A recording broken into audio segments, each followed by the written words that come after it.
Stuart, what have you made of it? A little bit frustrating because the first half performance probably warranted us going in, probably 2-1 up. I don't feel the teams come here, watching Mansfield back, have come here and dominated the game in the way that we did in the first half. But not just that, the chances we created, we've hit the underside of the bar, which people are saying it crossed the line, but obviously there's no goal line technology here, so we don't know. We'll have to see it back on the video. We've hit the post. Jodie's had a great effort from 18 yards out, which normally is in the top corner. So look, the performance I thought was really good. Second half, they've come out and we've had to kick the ball a little bit more. And it's credit to them, and that's the way they play. They want to make the game a little bit more ugly.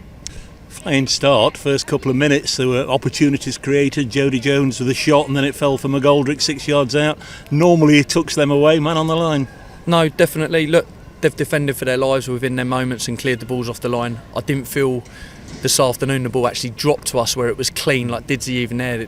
He's had to toe poke it. It wasn't clean to him where he could pick his spot. So yeah, look, it's frustrating, but look, we'll go again. We'll take the positives. We'll watch the game back. We'll analyse it, and we'll look to get better. One thing you did spring on us as a bit of a surprise, and maybe a surprise for Mansfield Town as well. Jodie Jones, all those assists this season, bringing the ball in from the left. He started on the other side, and Aaron the man on the left. Yeah, look, tactically we knew the way that they would come and press us. We knew that we had to have wing backs on opposite side of the pitch through the first phase, that we could play it into the wing back and he could open the pitch, and then when he opened the pitch we could go back into the middle and the whole game opens up and their press just gets taken away. And you saw it in the first half. Jodie hits the post, and we knew Jodie would be really dangerous coming on the inside and be able to get shots off and crosses. Were you working all week expecting Aidan Flint to play at the heart of their defence, or weren't you bothered about it? Look, we focus on ourselves. We know that he's a massive threat for them, and he's a huge player from them from set pieces. But look, we always prep for ourselves, and we look at their strengths and their weaknesses, and he's a big strength for them. And we knew that if he was within the team, we knew that we had to be switched on from set pieces. But I thought defensively we coped with everything that they threw at us all day. Aidan Baldwin again. I mean, he must have headed or had more touches than anybody else as usual. Yeah, no, look, when you play in the middle of a back three for us, you've got to be so brave wanting to receive the ball and taking it out, and defensively as well. I thought he was excellent today. Goal, anything different you wish they'd done? Obviously get somebody in there to get the block, but it just opened up nicely. He took it well. Yeah, I think it dropped so quickly to him. I don't think we had a chance to actually squeeze the box, so it dropped to him. And look, you've got to give credit, he's curled it right in the corner. There's nothing that we could have done about it. All you could say is that someone could probably get in the line of it, but I don't think we had that time. We need to watch it back on the video and see whether we could have or not.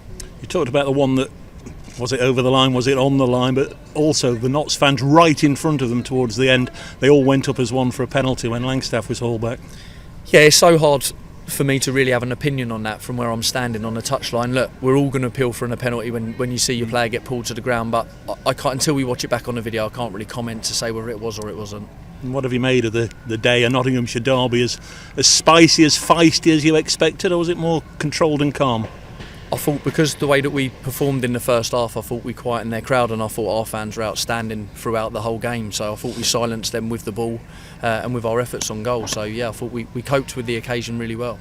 You, rather than us, you'll have seen how hard they'll have worked on the training ground this week. All the word is that everybody was really up for this one, really looking forward to this one. You're going to have to get around them on Monday, aren't you, and lift them again?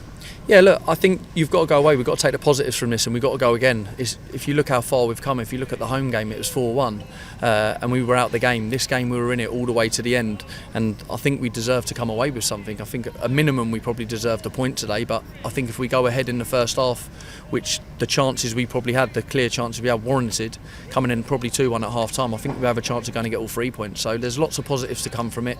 It's very disappointing. Obviously we wanted to win. This game was huge for the fans, for bragging rights and stuff, and that's what's the hugely disappointing thing for the fans. I know you weren't here for all of January. It's a disappointing January. The club couldn't get a win. It only played 3 games. I think you're still somehow managing to hang on to the playoff places. Is that important at this stage? Look, I think we just go one game at a time. I feel that we're right in the mix at the minute, but I think this is a division that's really tight. I think if you can put back-to-back wins, I think it pulls you away, and I think that's something that, you know, we're hoping that we can get a win on the board and then back it up with another win, and I think that's the key to it. And one more back in the mix. We've not seen Lewis Macari for over a month now. He was back in year 18 today, and I guess you're just waiting for this visa to come in Denmark as soon as it can.